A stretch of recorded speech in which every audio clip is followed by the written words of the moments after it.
अहमियत करणु खपे। जीअं सहाबनि कयो रसूलुल्लाह सल्लल्लाहु अलैहि वसल्लम जे दीन सां, त उन्हनि क़ुर जी दिफ़ा कई जंहिं मोड़ ते। हाणे हीउ जेको आहे सो 4 कुल आहिनि, हिन जी अहमियत जेको आहे सो तक़रीबन 10 सीपारनि जे मुक़ाबले में आहे। जेके 4 कुल आहिनि हे असां ठाहे ऐं जेको आहे सो क़बरनि जे मथां रखे था छॾियूं त जीअं मुर्दह खे सवाबु थिए। मुंहिंजा भाइरो हे जेको अमल आहे कंहिंखां बि साबित कोन्हे को, ऐं हिन सां क़ुर मजीद जी बेहुरमती आहे। सम्झो था, हे जिते रखे था छॾियूं असां त हे कुता ॿिला हिन जे मथां अची जेको आहे सो हंगियो मुटिरियो वञनि था, ऐं उन सां गॾोगॾु हे उते ॻरी ख़तमु थी थो वञे। हाणे हिते सवनि जी तादाद में पढ़ पिया आहिनि। छा हिन जो ज़िम्मेवार केरु आहे? अगरि स्वीडन में या ॿियनि मुल्कनि में क़ुर शरीफ़ जी बेहुरमती थिए थी त उते अल्हम्दुलिल्लाह असां मुस्लमान जेको आहे सो उथूं था, रैलियूं कढूं था, पर हिन जो ज़िम्मेवार केरु आहे? जेको क़ब्रिस्ताननि जे मथां पियल आहे, कुता ॿिला कांव हंगियो था वञनि, हिन जे मथां बिठूं बि पियल हुयूं, मां ॾिठा हींअर। इन जो ज़िम्मेवार केरु आहे? असांखे सम्झणु घुरिजे। असां क़ुर मजीद खे सिर्फ़ु हिन शक्ल में ठाहे करे उछलाए था छॾियूं। इन जो ज़िम्मेवार असां आहियूं, ऐं उहे भाऊ आहिनि जेके हिते मजावर आहिनि, ऐं उहे आहिनि जेके हे ठाहिनि था। सो हिननि ते जेको आहे सो असां ई तव्हांखे आवाज़ु उथारणु खपे। असां ई तव्हां हिन जी दिफ़ा कयूं, ऐं हिन जो मक़सदु इहो न आहे त क़ुर मजीद इन लाइ आयो आहे। जिते किथे असां वञूं था ॾिसूं था हे पढ़ पिया आहिनि, ऐं उन में 4 कुल आहिनि, ऐं रसूलुल्लाह सल्लल्लाहु अलैहि वसल्लम जो नालो आहे, ऐं जेको आहे सो सूरतूं मुबारकूं आहिनि।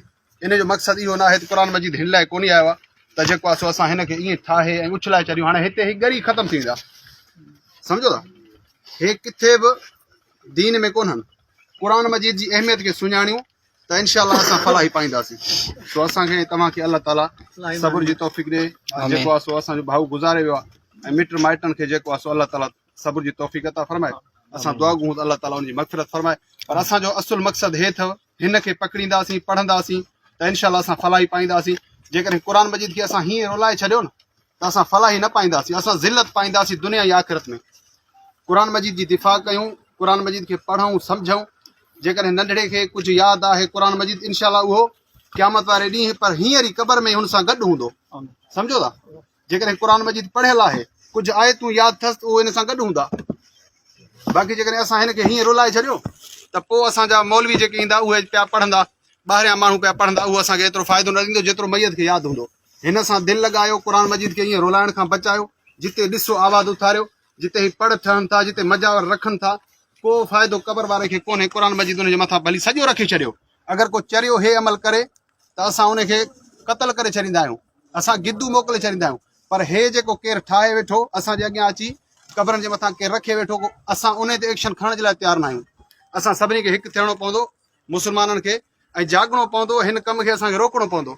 हे का मामूली ॻाल्हि कोन्ह अथव, हे वॾी गुस्ताखी अथव क़ुर मजीद जी, जेको पढ़नि जी शक्ल में ठाहे करे असां जेको आहे सो जिते किथे हे पिया आहिनि, वणनि में टंगियल आहिनि, क़बरनि ते पिया आहिनि। सो सम्झण जी ॻाल्हि कयो। अल्लाह ताला असां खां वरी बि असां दुआ घुरंदासीं त अल्लाह ताला शाहिद अली खे मग़फ़िरत उनजी फरमाए, क़बर जो जेको आहे सो अज़ाब खां महफ़ूज़ रखेसि। अल्लाह ताला हुनजे क़बर खे जेको आहे सो जन्नत जे बाग़नि मां बाग़ बनाए। इहे दुआऊं असां घुरंदासीं, तव्हां सभई घुरो। ऐं अल्लाह ताला मालिकनि खे जेको आहे सो सब्र जी तौफ़ीक़ अता फरमाए। पर हिन खे पढ़ंदासीं, सम्झंदासीं त इंशाअल्लाह असांजो बि क़बर आसान थी वेंदो। हिकिड़े ॾींहुं असांखे बि हिते अचिणो आहे। असांखे ज़रूरी न आहे को असां हिते तक़रीर कयूं, असां हिन मक़सद लाइ न आहियूं आया। पर असांजो इहो चवणु आहे, जेके मौलवी हज़रात आहिनि, जेके 4 अखर पढ़ियल आहिनि, जेके दीन में ॼाण रखनि था, त उहे भाऊ क़ुर जी दिफ़ा कनि।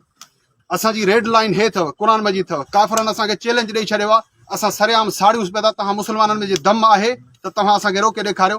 मुस्लमाननि क़ुर मजीद जी हे हालत करे छॾी आहे, मुस्लमान छा विढ़ंदा? हुननि खे पूरो यकीन आहे त मुस्लमान हींअर पाण में विढ़ी चुका आहिनि, क़ुर मजीद खां बाग़ी आहिनि, क़ुर खे छॾे ॾिनो अथनि। ऐं जेको आहे सो क़ुर मजीद हुननि खे हींअर पढ़नि जी शक्ल में मिली चुको आहे, हो सम्झनि ई कोन्ह था।